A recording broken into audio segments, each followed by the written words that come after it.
అందరికీ నమస్కారం. Welcome to our channel. Rajasekhar Reddy దత్తపుత్రుడు, జగన్మోహన్ రెడ్డికి దేవుడిచ్చిన అన్న, కర్ణాటక రాష్ట్రం బళ్ళారికి చెందినటువంటి గాలి జనార్దన్ రెడ్డికి నాంపల్లి సిబిఐ కోర్టు 7 సంవత్సరాల జైలు శిక్ష విధించింది. అసలు ఏంటి కేసు అంటే, ఓబులాపురం గనుల్ని ఇష్టారీతిన దోచుకొని తవ్వేసుకొని కోట్లు సంపాదించేసుకొని అక్రమంగా ఇళ్లలో ఉన్నటువంటి లెట్రిన్ కమోడ్లు సైతం బంగారంతో తయారు చేయించుకొని దౌలతులకు పాల్పడినటువంటి కేసు అన్నమాట. ఇది ఏ రేంజ్లో ఈ గాలి జనార్దన్ రెడ్డి అండ్ బ్యాచ్ ఓబులాపురం గనుల్ని తవ్వేసుకొని ఇష్టారీతిన అక్రమాలకు పాల్పడ్డారో మనందరికీ తెలిసినటువంటి విషయమే. దాదాపు 14 సంవత్సరాల పాటు విచారణ సాగినటువంటి ఈ కేసులో ఫైనల్గా గాలి జనార్దన్ రెడ్డికి 7 సంవత్సరాల జైలు శిక్ష అయితే పడ్డం జరిగింది. వాస్తవానికి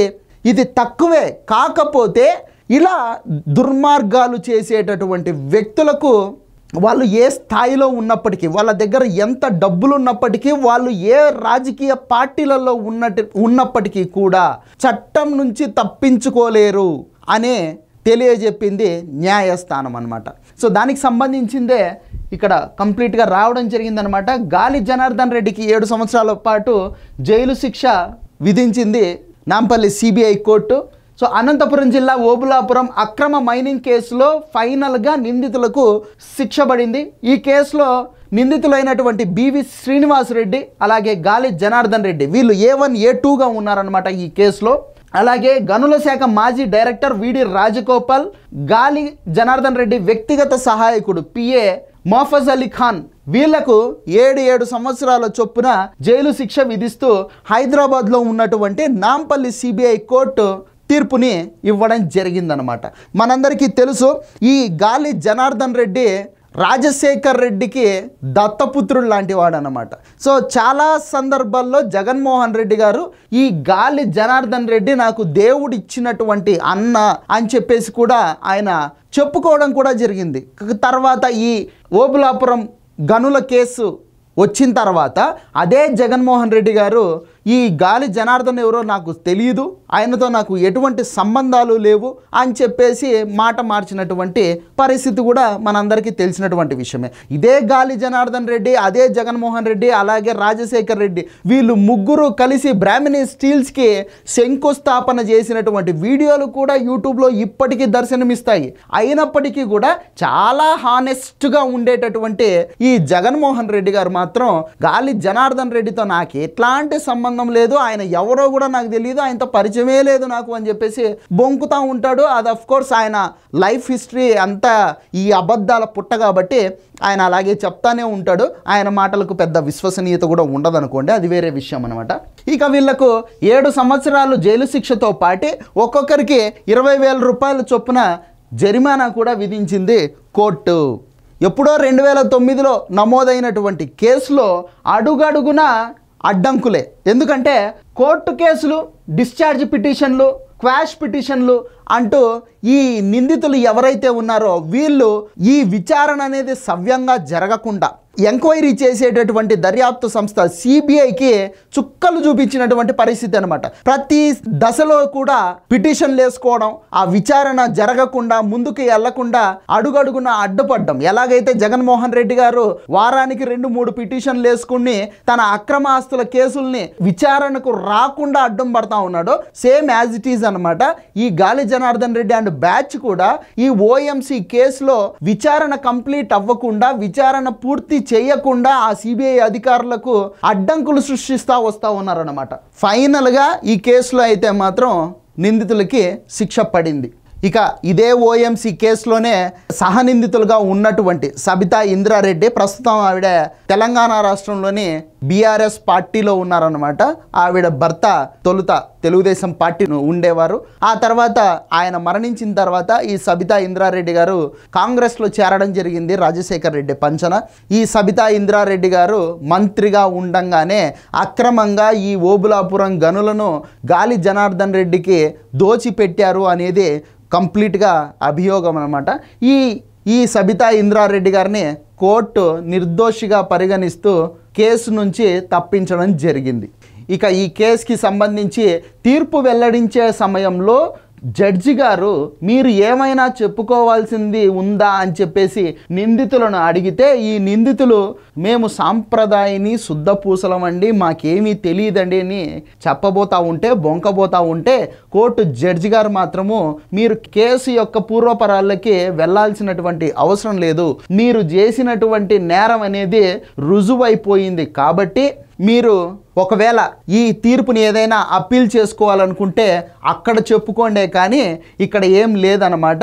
సో మీరు చేసినటువంటి ఈ నేరానికి యావజ్జీవ శిక్ష కూడా వెయ్యొచ్చు, అసలు ఎందుకు యావజ్జీవ శిక్ష వేయకూడదు మేము అని చెప్పేసి రిటర్న్ కూడా క్వశ్చన్ చేసినటువంటి పరిస్థితి అన్నమాట. సో ఫైనల్గా జగన్మోహన్ రెడ్డి గారి సోదరుడు, దేవుడిచ్చిన సోదరుడు ఈ గనుల అక్రమ తవ్వకాల కేసులో చెంచల్గూడ జైలుకు తిరిగి వెళ్ళడం జరిగిందనమాట. చెంచల్గూడ జైలు అంటే మనందరికీ మళ్ళీ జగన్మోహన్ రెడ్డి గారే గుర్తొస్తారు. ఎందుకంటే ఆయన కూడా తన అక్రమాస్తుల కేసుల్లో రిమాండ్ ఖైదీగా 16 నెలల పాటు అదే చెంచల్గూడ జైల్లోనే ఉండి వచ్చినటువంటి వ్యక్తి. ఇక సేమ్ కేసు అనమాట, ఏం పెద్దగా మార్పు ఏమీ ఉండదు. అటు గాలి జనార్దన్ రెడ్డిదైనా జగన్మోహన్ రెడ్డిదైనా సేమ్ ఒకటే కేసే, ఓకేనా. మనీ లాండరింగ్ కేసులు, అక్రమంగా ఇష్టం వచ్చినట్టు దోపిడీలకు పాల్పడ్డాలు, ఇవన్నీ సేమ్ కేసులు అనమాట. ఒక్క కేసులో తీర్పు 7 సంవత్సరాలు శిక్ష అని చెప్పేసి వస్తే ఇక దాదాపు 31 కేసులు ఉన్నటువంటి జగన్మోహన్ రెడ్డి గారికి ఎన్ని సంవత్సరాలు శిక్ష పడేటటువంటి అవకాశం ఉందో ఇక మీ ఊహకే వదిలేస్తా ఉన్నాం అనమాట. అంటే తన తండ్రి ముఖ్యమంత్రిగా ఉన్నప్పుడు దోపిడీలకు పాల్పడిన కేసులే దాదాపు 31. ఇక తాను ముఖ్యమంత్రిగా 5 సంవత్సరాలు ఉన్నాడు జగన్మోహన్ రెడ్డి గారు. ఇక అవన్నీ కూడా బయటికి తీస్తే ఇంకెన్ని కేసులు పడేటటువంటి అవకాశం ఉందో మీరే అర్థం చేసుకోవాల్సినటువంటి పరిస్థితి అనమాట. సో ఈ కేసులన్నీ ఎప్పుడు విచారణ పూర్తవుతాయి, ఎప్పుడు నిందితులకు శిక్షలు పడతాయి? దాదాపు ఇప్పటికి 12 సంవత్సరాలు అవుతా ఉంది జగన్మోహన్ రెడ్డి గారు కండిషనల్ బెయిల్ మీద బయట తిరుగుతూ ఉండేటటువంటి పరిస్థితి అనమాట.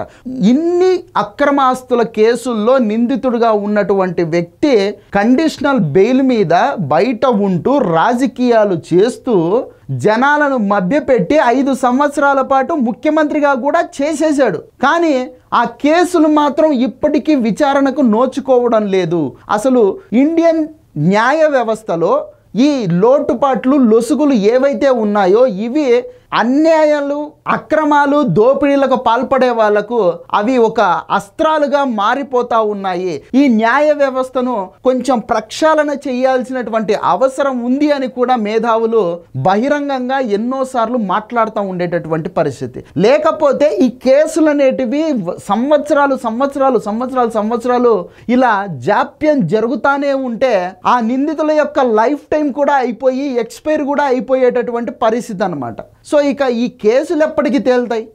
జగన్మోహన్ రెడ్డి గారు మాత్రం ఇప్పుడు తన దగ్గర ఉన్నటువంటి మంది మార్బలాన్ని ప్రజల మీదకి ఎగదోసి జగన్మోహన్ రెడ్డి ఒక అమాయకుడు, జగన్మోహన్ రెడ్డి ఏ తప్పు చేయలేదు, జగన్మోహన్ రెడ్డి అక్రమాలకు పాల్పడలేదు, జగన్మోహన్ రెడ్డి మీద కక్ష గట్టి కాంగ్రెస్ ప్రభుత్వం, అంతేకాకుండా ఆనాటి వైఎస్ఆర్ ప్రత్యర్థిగా ఉన్నటువంటి చంద్రబాబు నాయుడు అండ్ బ్యాచ్ వీళ్ళు అక్రమ కేసులు పెట్టి జగన్మోహన్ రెడ్డిని హింసించారు, జైల్లో పెట్టారు అని చెప్పేసి ప్రజలను మభ్య పెడతా ఉండేటటువంటి పరిస్థితి గత 12 సంవత్సరాలుగా. ఇక ఈ కేసులు విచారణ జరిగి ఆ నిందితులకు గనక ఒకవేళ వాళ్ళు నిర్దోషులైతే వదిలిపెట్టండి, నిందితులైతే జైలుకు పంపండి, కానీ జనాలకు క్లారిటీ అయితే ఇవ్వండి అని చెప్పేసి ప్రజలంతా కోరుకుంటా ఉండేటటువంటి పరిస్థితి అనమాట. సో ఇది వీడియో. ఈ వీడియో నచ్చితే లైక్ చేయండి, సబ్స్క్రైబ్ చేయండి, షేర్ చేయడం మాత్రం మర్చిపోవద్దు. Thank you.